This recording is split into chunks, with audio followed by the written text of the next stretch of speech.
बहुत समय पहले की बात है। एक छोटे से गांव में गंगाराम नाम का किसान रहता था। वो बहुत साधारण और मेहनती इंसान था।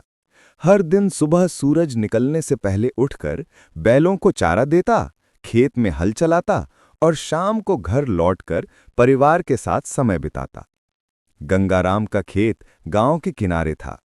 मिट्टी उपजाऊ थी, लेकिन बारिश कम होती थी, इसलिए उसे सिंचाई के लिए बहुत मेहनत करनी पड़ती थी। फिर भी वो कभी हार नहीं मानता था। गांव के लोग उसे देखकर अक्सर कहते, गंगाराम तो इतनी मेहनत क्यों करता है? किस्मत में जो लिखा है वही मिलेगा। गंगाराम मुस्कुराकर जवाब देता, किस्मत मेहनत से ही बदलती है। अगर हम खेत में बीज ही न बोएं तो फसल कहां से आएगी? पहला मोड़। एक साल गांव में भयानक सूखा पड़ा। आसमान से एक बूंद भी पानी नहीं बरसा। गांव के कई किसान निराश होकर अपने खेत छोड़कर शहर चले गए। लेकिन गंगाराम ने हार नहीं मानी।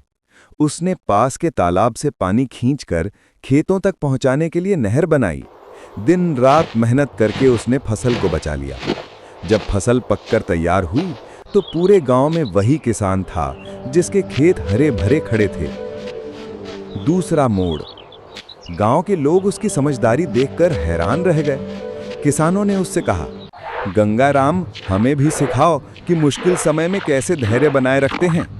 गंगाराम ने गांव के किसानों को इकट्ठा किया और कहा, समय चाहे कितना भी कठिन क्यों न हो, मेहनत और धैर्य से ही रास्ता निकलता है।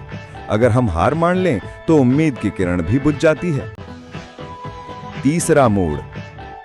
अगले साल गांव के सब किसानों ने मिलकर तालाब से खेतों तक नहरें बनाई और फसल बोई। उस साल गांव की उपज 2 गुनी हो गई। गांव समृद्ध हो गया और लोग भूख से बच गए। गंगाराम की समझदारी और मेहनत ने न केवल उसकी जिंदगी बदली, बल्कि पूरे गांव को नया जीवन दिया।